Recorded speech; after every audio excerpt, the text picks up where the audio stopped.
안녕하세요. 지연지안 쌤이에요. 오늘은 세계사 16강 인도사, 인도의 이슬람화와 무제국, 그리고 근대 인도 파트까지 수업 진행해 볼 예정입니다. 수업 시작하기 전에 좋아요, 구독, 댓글, 알람 설정까지 부탁드려요. 우리 지난 시간 굽타 왕조까지 배웠죠? 그 뒤에 인도가 어떻게 흘러갔는지 살펴보겠습니다. 이제 굽타 왕조 이후에 여러 작은 나라들로 분열돼 있었는데 이슬람 세력들이 인도 서북부로 진출을 합니다. 이렇게 이슬람 애들이 내려와요. 그래서 북인도에는 어떤 왕조가 세워지냐면 처음에 가즈니 왕조가 세워집니다. 그래서 아프가니스탄의 티르크 쪽이 건국을 했고요. 펀자브 지역, 이쪽 지역까지 차지를 했습니다. 그 다음이 고르 혹은 구르라고 하는 왕조가 세워져요. 요 가즈니 왕조의 땅을 고르 왕조가 그대로 다시 되차지하고요. 이 북인도 지역 대부분을 차지합니다. 남인도에서는 이쪽에 촐라 왕조가 들어섭니다. 촐라 왕조는 힌두교 왕조예요. 그래서 동남아시아에 힌두교 문화를 전파했고요. 해군력도 강력했고, 그래서 동남아시아랑 서아시아랑 교역을 많이 했다고 합니다. 주로 해상 교역을 했어요. 그리고 타밀어로 만든 타밀 문학도 발전했다고 합니다. 요 애들은 그냥 시기, 고르 왕조, 가즈니 왕조랑 고르 왕조랑 촐라 왕조가 존재했던 시기, 10세기부터 12세기, 12세기부터 13세기, 9세기부터 13세기 요 정도만 알아두면 좋을 것 같습니다. 아시겠죠? 자, 그 다음 이 혼란스러운 인도를 통일한 델리 술탄 왕조를 살펴보겠습니다. 델리 술탄 왕조는 13세기부터 16세기 사이에 존재했어요. 어떻게 건국됐는지 살펴보겠습니다. 이 아이바크라는 인물이 델리를 점령한 후에 이슬람 왕조를 건국합니다.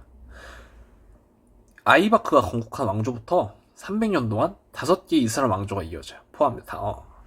아이바크 왕조 포함해서 총 5개의 왕조가 이어지는데 그 왕조 5개를 통틀어서 델리 술탄 왕조라고 합니다.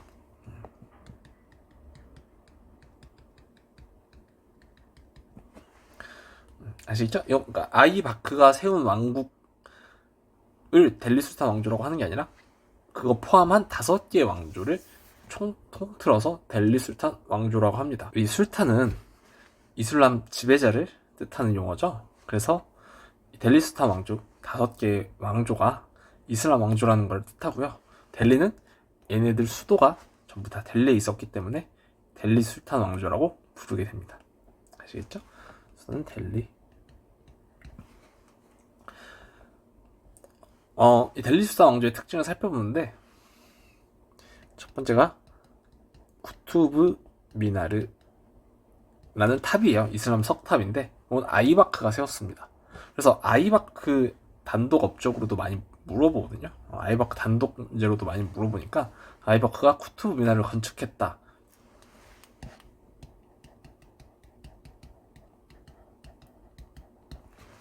요거까지 알아두면 좋을 것 같습니다. 그리고 힌두교 관여합니다. 그래서 지지야 세금만 내면 힌두교를 허용해요. 그리고 지방자치도 일부 허용합니다. 힌두교 애들끼리 너희들끼리 잘 지내라. 세금만 내면 내가 건들지 않을게. 이런 거죠. 그리고 이슬람 개종. 힌두교도들 중에서도 카스트에 불만 있던 사람들이 있어요. 걔네들은 이슬람교로 개종합니다. 이슬람교는 평등을 중요시하죠. 그래서 그 평등 때문에 이슬람교로 개종한 힌두교도들도 많고, 이슬람 개종자들에게는 세금도 깎아줬다고 합니다. 이 이슬람 문화가 이제 델리 술탄 왕조 이후에 인도에 많이 퍼졌고요. 그래서 인도 문화와 이슬람 문화가 융합되는 현상까지 있었다고 합니다. 여기서 뭐 요 정도 특징 정도만 알아두면 될 것 같아요.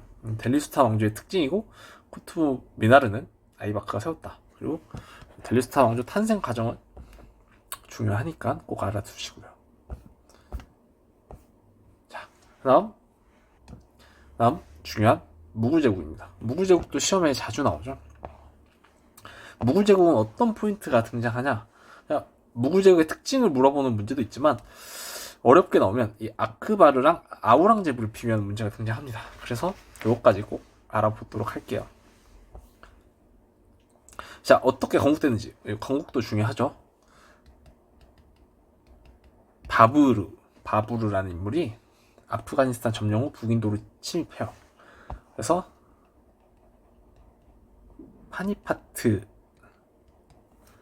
전투에서 승리합니다. 그리고 마지막 델리스타 왕조를 멸망시켜요. 5개 중에 마지막 왕조를 정리하고 무굴 제국으로 건국해요. 그래서 수도가 델리였습니다. 이 바부르는 우리 티무르 왕조 배웠죠. 서아시아 때. 그 티무르의 후손이에요. 그래서 티무르의 후손이다. 이 표현도 시험에 나오니까 알아두면 좋을 것 같고요. 무굴 제국 역시 이슬람 국가였습니다. 자, 그럼 아크바르의 업적을 살펴볼게요. 아크바르는 16세기에 활동을 했고요. 북인도를 통일합니다. 그래서 요 파란색 영토 있죠? 요게 아크바르트 영토야. 그래서 데칸권 이남을 제외한 인도 대부분을 통일해요. 그리고 중앙 집권 체제를 확립합니다. 왕의 권한을 강화해요. 관료제와 중앙 행정기구를 정비하고 수도를 옮겨요. 아그라로 수도를 옮깁니다. 토지계약 실시해서 농업 생산량도 향상시키고 농민들에게 돈 빌려주는 제도 마련해서 농민 생활 수준을 향상시켰다고 합니다. 중요한 건 힌두교 관용 정책. 무굴 제국은 이슬람 국가잖아요. 그래도 아크바르는 힌두교를 관용, 넓은 마음으로 받아들였어. 그래서 지지야를 폐지합니다. 자, 이거 중요해요. 힌두교를 믿는 대신에 지지야를 납부하게 했잖아. 그냥 그것도 내지 마라 한 거예요. 그냥 믿고 싶은 거 믿어. 세금 내지도 말고. 아시죠? 그리고 이슬람교, 힌두교 노를 모두 관료로도 등용하고요. 아크바르는 본인은 라지푸트 쪽 여성과 결혼합니다. 라지푸트는 힌두교를 믿는 민족이에요. 그래서 본인은 힌두교적 여자와 결혼도 하게 합니다. 그래서 라지푸트도 키워드로 종종 등장하니까 알아두면 좋을 것 같아요. 여기까지가 아크바르의 업적이었습니다. 아크바르 다음의 왕이 샤자한입니다. 샤자한은 타지마을 건립한 걸로 시험에 자주 나와요. 본인 와이프가 뭄타즈 마을인데, 샤자한의 와이프가 뭄타즈 마을인데, 그 와이프를 추모하기 위한 묘당, 무덤으로 타지마을을 건립해요. 굉장히 멋있다고 하더라고요. 저도 아직 한 번도 안 가봤는데, 개인적으로 가보고 싶습니다. 자, 그 다음에, 샤자한의 아들이 아우랑제부예요. 오케이? 그래서 아우랑제부는 시험에 너무 자주 나오니까 한번 살펴보겠습니다. 최대 영토를 확보해요. 데칸고원 이남의 남인도를 정복합니다. 데칸고원 이남 정복했다. 시험에 4,000번 나오니까 꼭 확인해 두셔야 됩니다. 잦은 전쟁으로 재정이 악화되죠. 제가 눈에 얘기하죠. 전쟁과 군대는 돈을 쓰기만 하는 집단이다. 그래서 돈이 부족합니다. 여기서 그러면 세금을 걷어야 되잖아. 뭐가 생각나? 지지야가 생각나죠. 그래서 힌두교도들한테 세금 내라고 한 거예요. 이슬람 제일주의라고 합니다. 본인들은 이슬람이니까 이슬람만 우월하고 나머지 힌두교 애들은 못났으니까 세금 더 내. 이렇게 한 거죠. 그리고 힌두교 사원도 파괴해요. 비이슬람교도가 저항합니다. 대표적으로 라지푸트족이 역시 반란을 일으키고요. 힌두교 마라타 동맹, 즉 마라타족이 동맹을 해서 맺어서 얘도 힌두교 애들인데 저항하고 펀자브 지방에 자 이슬람 빼고 힌두교 빼고 시크교라는 애들이 있어. 시크교도도 반란을 일으켜. 난리도 아니에요. 그냥 여기저기서 반란. 자, 요런 반란은 그냥 아우랑제부 아니면 무굴 제국 때 있었다. 이렇게만 알아도 됩니다. 그리고 아우랑제부도 본인 죽은 아내를 추모하기 위해 비비카 마크바라라는 걸 건립하는데 요거는 잘 안 나오대. 그냥 있다 이런 것만 타지마할이랑 구분해서 알아두면 될 것 같아요. 중요한 건 요 이슬람 제일주의와 최대 영토 확보입니다. 무굴 제국 이렇게 됐어. 무굴 제국의 세태 보고 무굴 제국의 문화랑 우리 종종 나오는 동남아시아 문화까지 살펴보겠습니다. 자, 무굴 제국이 어떻게 쇠퇴하고 멸망하는지 살펴보겠습니다. 이제 아우랑제부 이후에 조금 흔들거려요. 그때부터 흔들거렸지만 이제 여러 민족들이 반란을 일으키면서 무제국의 힘이 점점 빠지게 됩니다. 그때 17세기부터 누가 들어오냐면 영국과 프랑스가 들어와요. 근데 영국이 프랑스와의 인도 무역 주도권에서 승리합니다. 그래서 영국이 인도를 장악하게 돼요. 그 과정을 살펴보겠습니다. 영국과 프랑스가 와서 이제 인도에서 서로 무역을 하려고 하는데 이제 인도에도 그 서양 애들이 탐내는 게 많죠. 향신료도 많고. 이때 아까 얘기했듯이 무굴 제국은 여러 지방 세력의 반란 및 독립으로 상황이 좋지 않았다. 이 영국과 프랑스가 결국 이제 서로 인도를 탐내다가 한번 싸우게 됩니다. 그게 플라시 전투예요. 그래서 영국이 프랑스랑 싸우는데 프랑스는 벵골 연합군까지 곁들여서 싸워요. 근데 누가 이겨? 영국이 이기죠. 그래서 영국이 벵골 지역 통치권과 증세권을 장악합니다. 프랑스에 이겼기 때문에. 그리고 인도 무역 독점권을 확보해요. 벵골 지역이 어디냐면 여기입니다. 여기를 지금 뭐라고 하게? 방글라데시라고 해요.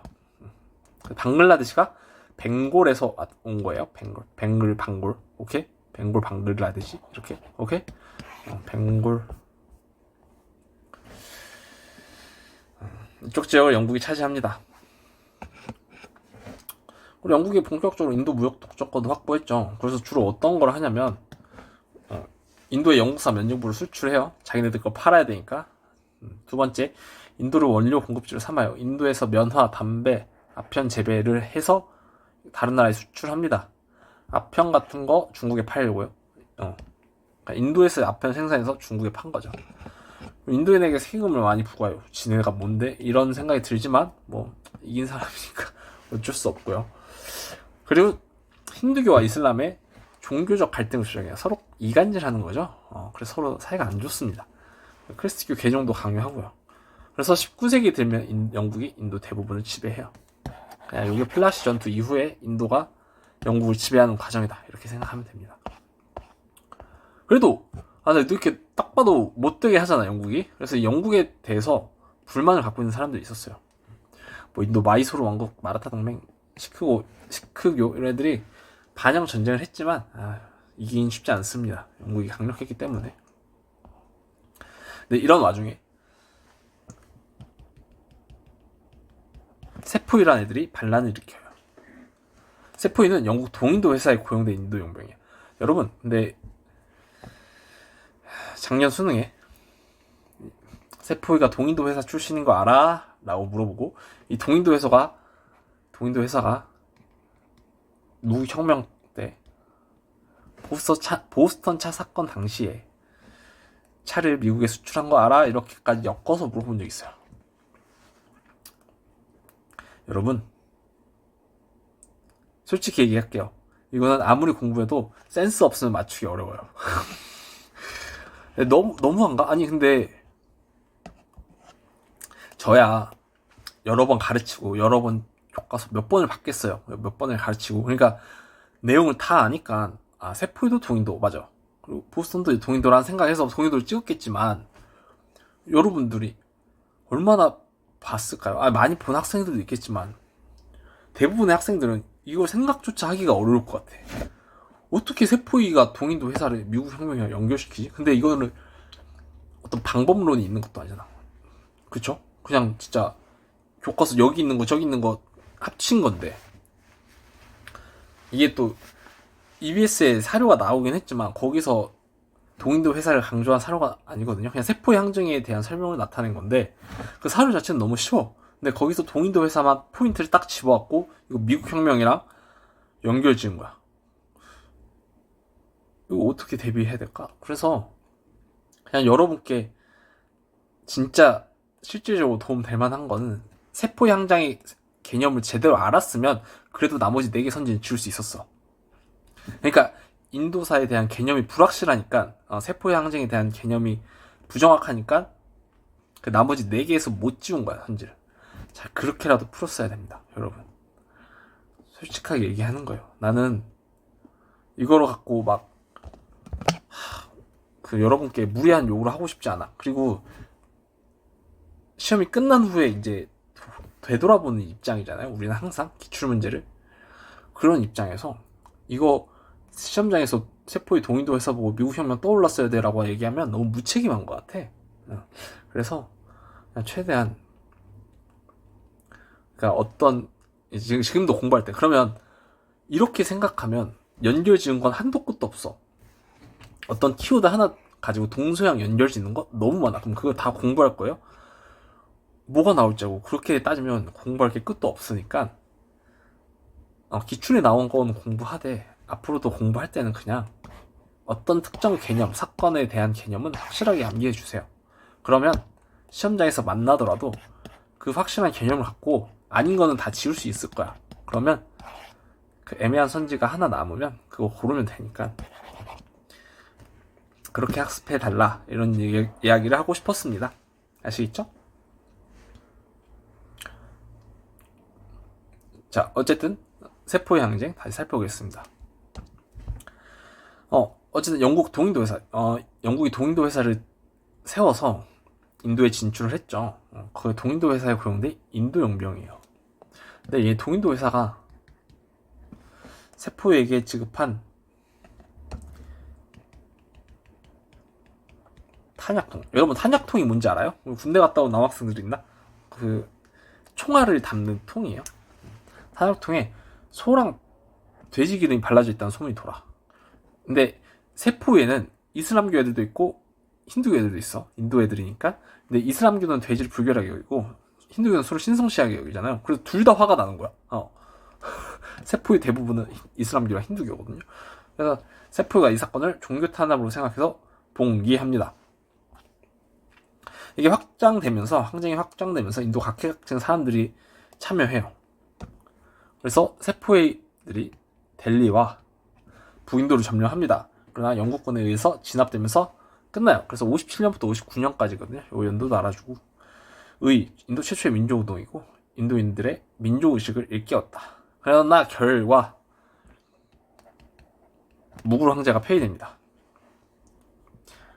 그리고 인도 통치 개선법이라는 걸 제정해요.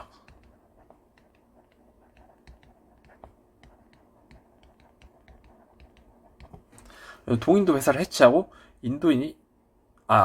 영국인이 인도를 직접 통치합니다. 그래서 1858년부터 이렇게 됩니다. 그래서 무굴 황제는 1858년으로 끝났어요. 이제 역사 속으로 끝, 사라집니다. 자, 근데 이제 영국인이 인도 통치 개선법으로 인도를 직접 통치하는데 1877년에 인도 제국을 수립합니다. 영국 빅토리아 여왕이 인도 제국의 황제가 됩니다. 인도의 황제가 돼요. 그래서 인도가 이미 식민지였지만 더 확실한 식민지가 되어버렸다, 이렇게 생각하면 됩니다. 그래서 인도 제국은 1877년 연도도 알아두시면 좋을 것 같아요. 이렇게 돼서 무굴 제국이 끝이 납니다. 오케이?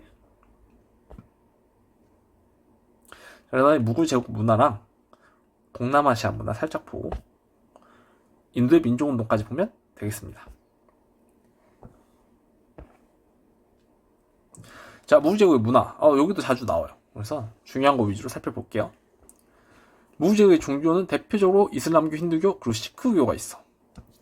자, 이슬람교는 이슬람교 파트에서, 힌두교는 굽타 왕조 때 배웠죠. 여기선 시크교의 특징을 살펴보겠습니다. 시크교는 무굴 제국에서 등장한 종교예요. 특징은 힌두교랑 이슬람교가 섞여 있어요. 누가 만들었냐? 나나크라는 인물이 등장했습니다. 시크교 중요하나요? 네, 단독으로 출제된 적도 있습니다. 수능이랑 모의고사에. 그래서 시크교 자세히 알아둬야 됩니다. 자, 어디서 확산되냐면 펀자브. 우리 아까 펀자브 지방 배웠죠? 쿠샤 왕조 때. 이쪽이 대략 펀자브예요. 북쪽에.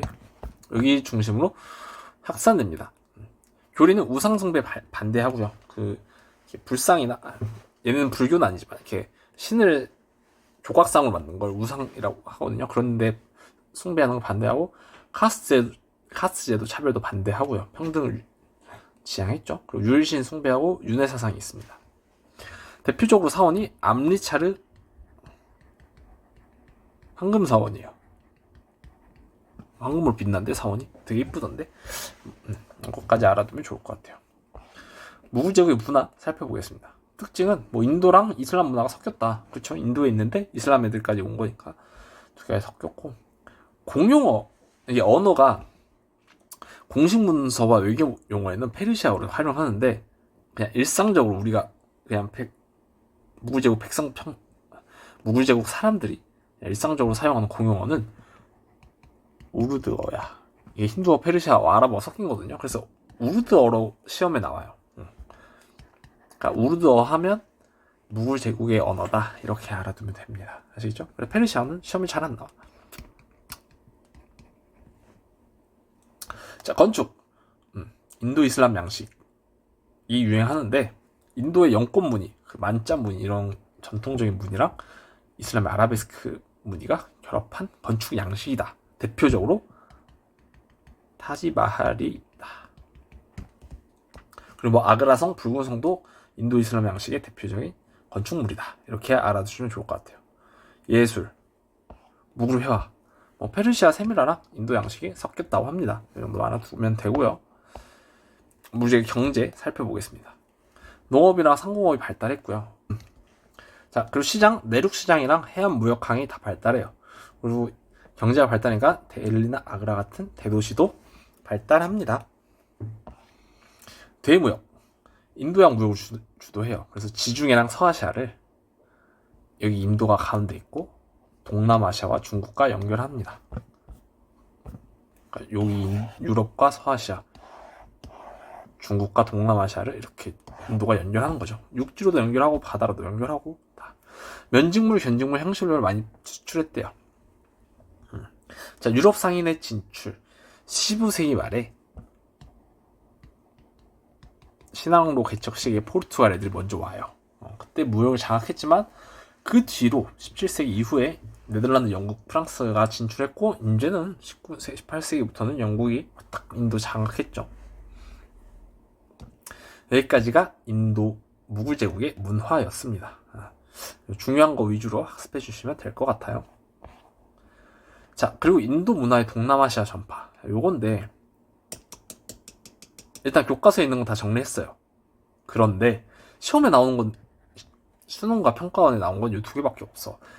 만약에 학교에서 선생님들이 나머지를 설명하면 외우세요.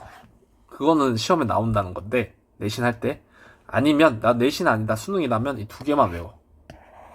그리고 내신에서도 학교 선생님이 이 나머지 설명을 안 했어요? 그러면 보지 마세요. 진짜 안 죽어요. 아시겠죠? 그러면 저는 이 두 개만 설명을 하고 넘어갈게요. 나머지는 그냥 문화유산이라 이거는 설명할 것도 없어. 그냥 이게 이 나라 거구나, 이렇게만 알면 됩니다. 캄보디아에는 앙코르 왕조가 존재했어요. 크메르족이 만든 왕조예요. 거기서 만든 사원이 앙코르 와트죠. 굉장히 유명하죠. 지금 캄보디아는 앙코르 와트가 먹여 살린다고 봐도 돼. 이거 없으면, 이거의 수입이 어마어마하대요. 이걸로 얻는 관광 수입이. 근데 엄청나대. 이 사원의 역사적 가치라든지 이런 게 세계 불가사의급이라고 하더라고요. 그래서 저도 한번 가보고 싶습니다. 자, 힌두교 사원이에요. 이게 나중에 불교 사원으로도 쓰였다. 이 정도만 알아두면 되고. 자, 인도네시아 가면 샤일랜드라 왕조에서 보로부두르 사원이라고 건립해 놓은 게 있어요. 불교 사원이고 구타 양식의 영향을 받았다고 합니다. 아시겠죠? 이 두 개는 문제로도 나오고 선지로도 나오니까 알아두면 좋을 것 같습니다. 자, 그 다음 이제 근대 인도. 무굴 제국이 멸망한 이후에 인도의 민족운동, 영국에 대항한 인도의 민족운동을 살펴볼 거예요. 그래서 인도가 독립하는 과정까지 살펴볼 거니까. 자, 여기도 중요해. 여기도 시험에 너무너무 자주 나와. 요 두 개가 조금 자주 나오고, 근데 인도 최근, 그러니까 1차 세계대전 이후에 인도는 살짝 덜 나오긴 하는데, 여기도 언제 나올지 모르니까 모두 다 자세히 꼼꼼하게 학습하도록 합시다. 브라마 사마지 운동입니다. 19세기 초에 진행됐어요. 배경은 영국은 계속해서 인도의 사회적 종교적 분할, 특히 이슬람과 힌두교 사이의 분할을 조장했고요. 경제적인 스타를 강화합니다. 그리고 서양 근대 사상이 인도로 유입이 돼요. 그거에 대한 영향을 받은 사람들이 진행한 게 브라흐마 사마지 운동입니다. 브라흐마 사마지 운동은 누가 주도했냐면 람모한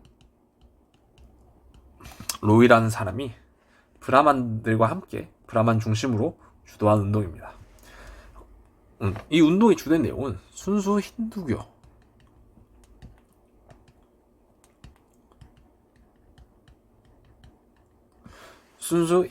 교리로 되돌아가자. 그리고 사티라는 악패습, 남편이 죽으면 아내도 같이 화장하는 풍습. 아내는 무슨 죄예요? 남편 죽었다고 같이 죽어야 돼? 그런 악패습도 폐지하고, 그리고 기타 우상숭배도 반대하고, 카스트도 반대하고, 여성인권 향상하고, 인도인의 교육까지 확대하는 다양한 활동을 전개합니다. 초기엔 종교운동으로 시작을 했는데 순수 힌두교 교리로 되돌아가자는 점차 사회개혁운동으로 발전했고요. 인도인의 민족의식을 또 고양시켰다, 이렇게 생각하면 됩니다. 브라마 사마지 운동도 시험에 나오니까 꼭 알아두셔야 됩니다. 다음 인도 국민회의예요. 인도 국민회의는 어떻게 만들어졌는지부터 살펴보겠습니다. 최초의 영국이 인도인들을 회유, 포섭하기 위해서 만든 거예요. 1885년에 영국인들이 만들었지. 인도인들을 자기 편으로 만들려고. 그래서 주로 인도 지식인, 관리, 민주운동가들을 포섭해서 인도 국민회의에서 활동하게 합니다. 그래서 얘네들이 초기에는 영국의 지배를 인정하고 영국에 협조하면서 인도인의 권익 확보를 시도해요. 그래서 이때를 친영적인 성격을 갖고 있어. 영국과 친하게 지내는 성격을 갖고 있어. 그냥 우리나라로 치면 친일파 애들이라고 생각하면 돼요. 근데 영국이 벵골 분할령을 발표합니다. 아까 그 벵골 지역 봤죠? 지금 방글라데시 있는 지역을 쪼갭니다. 힌두교 사내들과 이슬람교 사내들로 쪼개요, 지역을. 그러니까 인도인의 분열을 조장하는 거지. 그래서 서벵골에는 힌두교가 살고 동벵골에는 이슬람 애들이 살게끔 쪼갭니다. 왜 인도 땅을 자기들 마음대로 쪼개? 그래서 인도 국민회의가 반발해요. 그리고 이때부터 반영 운동을 전개합니다. 이건 아니다 싶었던 거지. 오케이?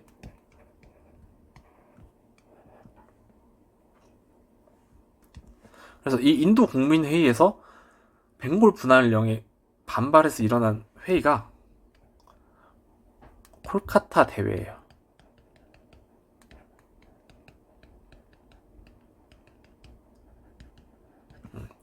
틸라크라는 인물이 주도합니다. 인도 국민회의의 급진파 인물이었는데 틸라크가 주도했다. 여기서 4대 강령을 채택해요. 첫 번째가 스와라지, 그냥 자치요. 인도인의 자치, 그냥 우리끼리 알아서 지내겠다, 이거고. 스와대시, 인도산 국산품을 애용하자. 그럼 반대로 영국 상품 불매하자 까지 하고요. 국민 교육까지 실시하자, 이겁니다. 그래서 이 4대 강령이 콜카타 대회에서 나왔다. 이거까지 알아두셔야 됩니다. 아시겠죠?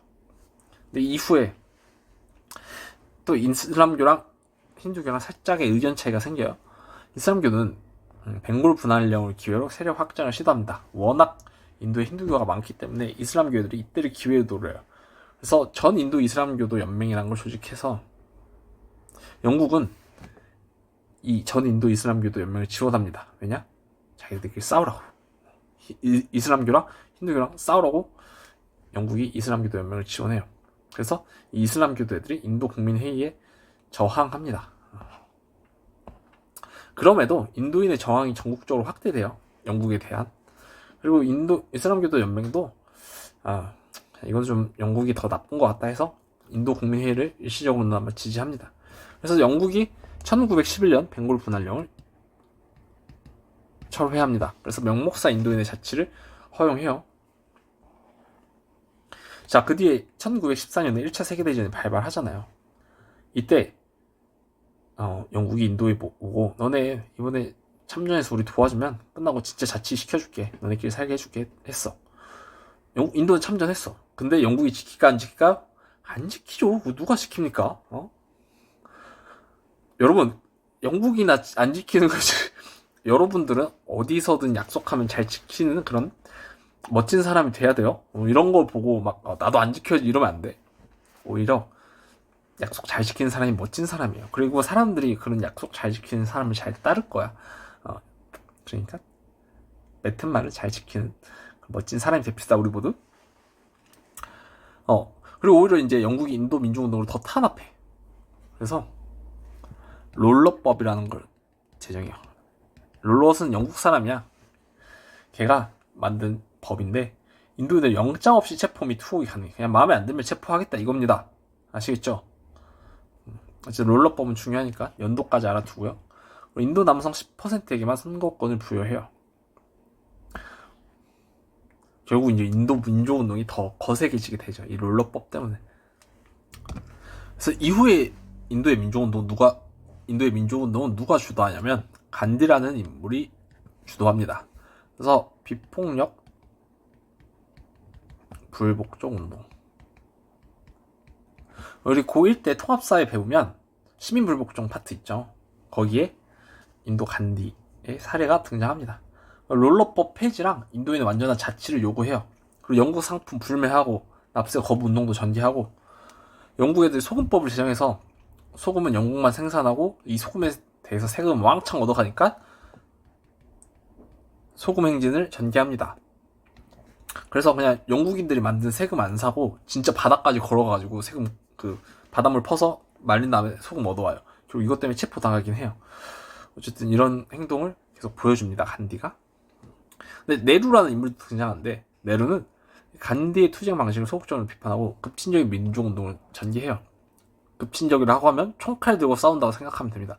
그래서 무력 투쟁을 전개해요. 인도인의 완전한 독립을 위해서. 그렇게 만든 단체가 인도 독립동맹입니다. 네루도 우리 냉전 탈냉전 할 때 제3세계에 대해서 제3세계 공부할 때 네루가 많이 등장하긴 하는데, 이런 인도 독립투쟁에서는 살짝 출제가 덜 되는 부분이 있어요. 요 두 사람 다 출제가 잘 안 돼. 근데 출제할 거 진짜 많거든요. 그래서 각 잡고 내면 어려우니까 한 번은 확인해 줍시다. 자, 어쨌든 결국 이렇게 인도에서 적극적으로 민주운동을 전개하다 보니까 영국이 결국 인도인들의 요구를 조금씩 수용합니다. 그래서 신인도 통치법을 제정해서 인도인의 자치를 허용해요. 대신 영국이 외교권과 군사권을 차지해. 그리고 인도와 2차 세계대전 이후에 1947년에 인도 연방과 파키스탄으로 분리 독립을 합니다.